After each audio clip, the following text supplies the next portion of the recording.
Hello everyone, this is Rizwan Ahmad, your guide for IBPS SO exam. आज हम IBPS SO के calendar के बारे में जानने जा रहे हैं कि कौन सा एग्ज़ाम हमारा कब होगा। तो आप अपनी स्क्रीन पे देख सकते हैं कि ये हमारा कैलेंडर है।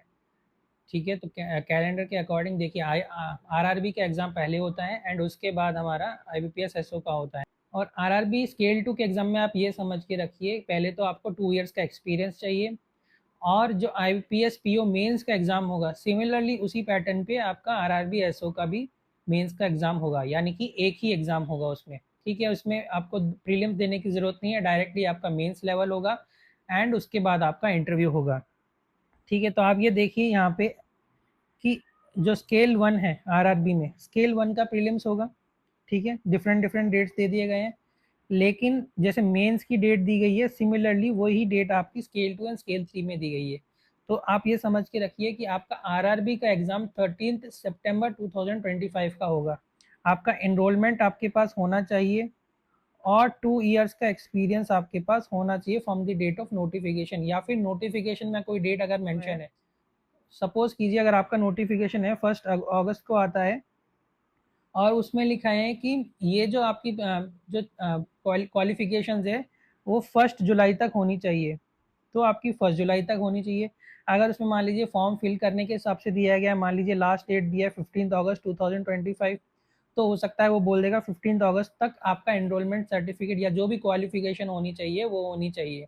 यानी कि आपके पास एनरोलमेंट तो होना ही चाहिए, साथ ही साथ आपका 2 इयर्स एक्सपीरियंस जो मैंडेटरी है वो इस डेट तक हो जाना चाहिए। अब इसमें बार काउंसिल से जो सर्टिफिकेट बनता है यानी कंटिन्यूटी सर्टिफिकेट, वो भी चल जाएगा, या बार एसोसिएशन से अगर आपका कोई एक्सपीरियंस सर्टिफिकेट है वो भी चल जाएगा, और अगर एडवोकेट से कोई एक्सपीरियंस है तो वो भी आपका चल जाएगा।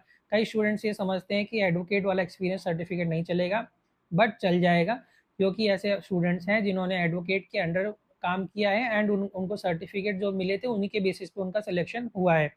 तो ये आपको परेशान होने की ज़रूरत नहीं है, लेकिन आरआरबी में आप ये समझिए आपको मेंस लेवल जितनी तैयारी करनी पड़ेगी। ठीक है, उसके बाद आ जाते हैं, देखिए यहाँ पे आ जाते हैं हमारे स्पेशलिस्ट फॉर्म के बारे में। स्पेशलिस्ट की डेट लिखी है कि प्रिलिमिनरी एग्जाम जो होगा 22 नवंबर या फिर 23 नवंबर, मतलब इन दो डेट में से आपका किसी का एग्जाम होगा। मोस्टली एक ही डेट पे आईबीपीएस एसओ का एग्जाम होता है, लॉ ऑफिसर्स का स्पेशली। बाकी फील्ड्स में क्या होता है, ज़्यादा वैकेंसीज होती है, बहुत ज़्यादा स्टूडेंट्स होते हैं, तो दो डेट्स को हो सकता है, या हो सकता है उनका भी एक ही डेट में अलग अलग शिफ्ट में एग्जाम हो जाएगा। मेंस की एग्जाम की जो डेट है 4 जनवरी 2026।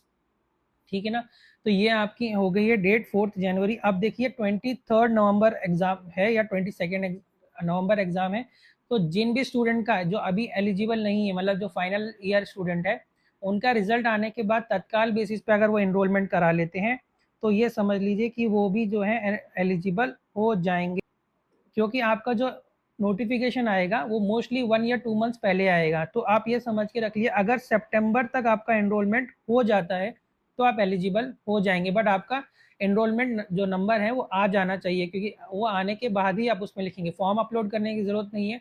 अगर मान लीजिए आपके यहाँ पे जैसे दिल्ली में क्या होता है, एनरोलमेंट की डेट मतलब हो सकता है आपको सर्टिफिकेट्स ना मिले बट एनरोलमेंट नंबर पता लग जाता है।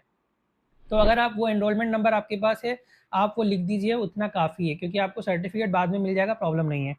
ठीक है ना, और कैसे प्रीलिम्स की तैयारी करनी है वो मैं ऑलरेडी आपको वीडियो में बता चुका हूँ, आप लिंक ऊपर आ जाएगी, आप उस वीडियो में जाके आप प्रीलिम्स की तैयारी कीजिए, आप एनालाइज कीजिए कौन सा टीचर आपको पसंद आ रहा है, क्या कैसे पढ़ना है वो सारा मैंने डिस्कस किया है, कैसे मॉक्स देने हैं वो भी मैंने उसमें बताया है। ये सारी चीज़ें आप जाके पढ़िए, एंड आप ये मत सोचिए कि बहुत टाइम है मैं बाद में तैयारी कर लूँगा, ऐसा नहीं है।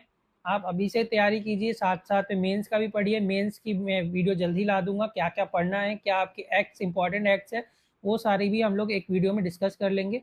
तो आप साथ साथ में प्रीलिम्स के साथ साथ में मेंस की भी तैयारी करते रहिए, थोड़ा थोड़ा थोड़ा पढ़ते रहिए। एंड कैसे पढ़ना है मेंस के लिए वो भी मैं उस वीडियो में डिस्कस करूँगा, जिससे कि आपको दिक्कत ना हो कि भाई आखिर ये मेंस में हमें पढ़ना कैसे, क्योंकि कई स्टूडेंट सोचते हैं कि अगर हम लोग बेयर एक्ट से नहीं पढ़ेंगे तो भी हमारा हो जाएगा, ऐसा नहीं है।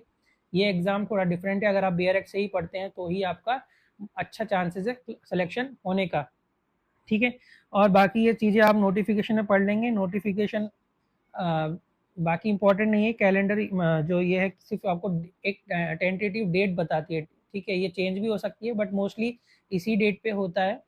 ठीक है, तो आप अभी से तैयारी स्टार्ट कर दीजिए। जीए का आप एटलीस्ट 6 मंथ्स का जीए कवर कीजिए इस डेट से, मतलब कि आपका जो नवंबर का डेट है और आरआरबी के केसेस में सितंबर का डेट है, तो आप मार्च से आप जो है अपना जीए कवर करना स्टार्ट कर दीजिए। और आपको कुछ डाउट्स है तो आप टेलीग्राम पे मुझे मैसेज कर दीजिएगा, आपके डाउट्स मैं क्लियर कर दूंगा। ठीक है, मिलते हैं नेक्स्ट वीडियो के साथ। All the best.